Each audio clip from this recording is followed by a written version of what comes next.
Buenos días, estudiantes del cuarto grado. El tema que vamos a tocar el día de hoy son las revoluciones burguesas de los años 1820 hasta el año 1848. Sin más preámbulo, entonces comencemos.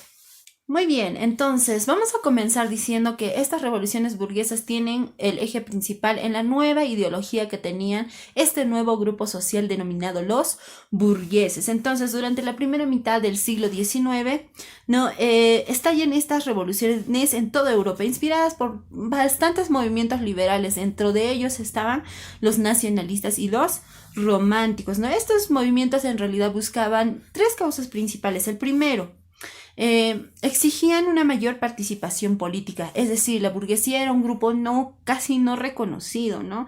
Y entonces ellos reclamaban el reconocimiento de las libertades individuales y la política a través del establecimiento de constituciones. Esto lleva, por ende, más adelante a poder respetarse esta revolución francesa que habían tenido años anteriores.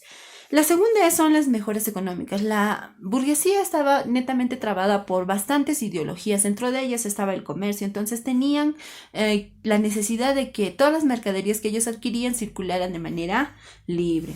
Y en varias regiones de toda Europa, la mayor parte estaban conquistadas o bajo la posesión de los turcos otomanos y algunas del Imperio Austrohúngaro. Entonces ellos estaban en un momento de querer buscar la libertad en todos estos países, una búsqueda o una aspiración a la independencia en realidad.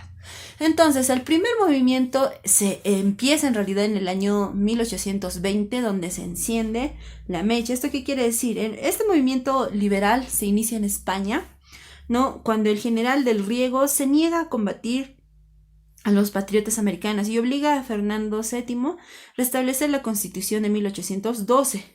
Al mismo tiempo, en Nápoles y Piamonte, que están en Italia, se exigen reformas políticas liberales frente a la dominación austríaca. Entonces, estos movimientos fueron reprimidos. En Grecia también los revolucionarios lograron la victoria frente al Imperio Turco Otomano y proclamaron su independencia en el año 1826. Dato importante.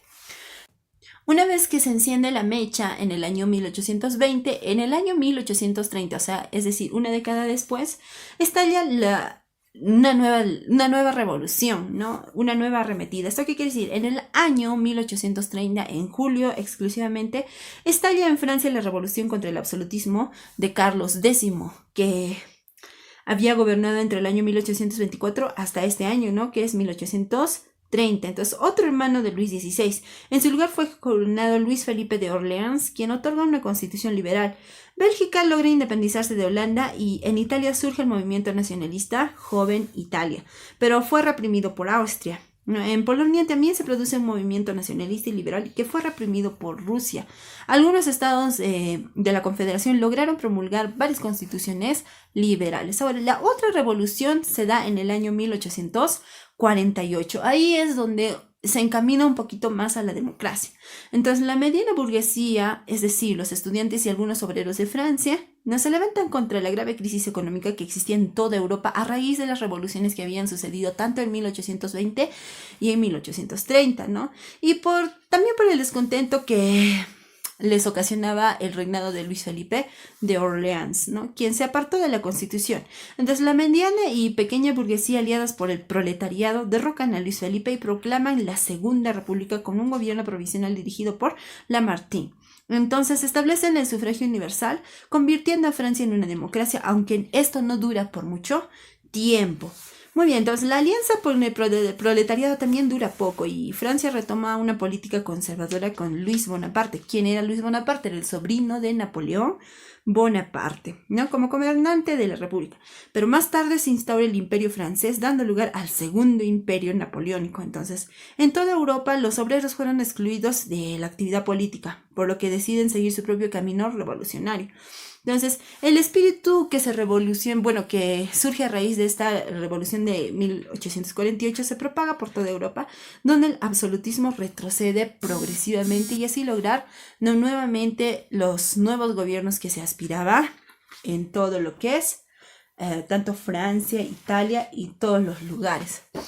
Bien, entonces con esto se resume esto de las revoluciones burguesas que se dan entre el año 1820 hasta el año 1848. La primera que empieza en el año 1820, cuando se enciende la mecha, ¿no? Y esto se propaga casi por todo lo que es Europa, ¿no? Sobre todo en las regiones de Italia y Grecia, ¿no? Cuando se logran algunas independencias. Ahora, en el año 1830, netamente en Francia, cuando se derroca al gobernante, que sería Carlos X, y en su lugar fue coronado Luis Felipe de Orleans. Y en 1848, cuando se derroca a Luis Felipe de Orleans y en su lugar ingresa al poder Luis Bonaparte, que era un sobrino de Napoleón Bonaparte, quien instaura un segundo imperio, ¿no? Entonces, tanto las revoluciones toman su propio lado, ¿no? Con todo lo que habían logrado dentro de estas revoluciones, aunque no fue una grande, pero ya tenían las primeras bases para constituir una democracia o un gobierno que actualmente ya se puede ver en Francia, Inglaterra y España, ¿no? Muy bien, esto sería todo en relación a las revoluciones burguesas.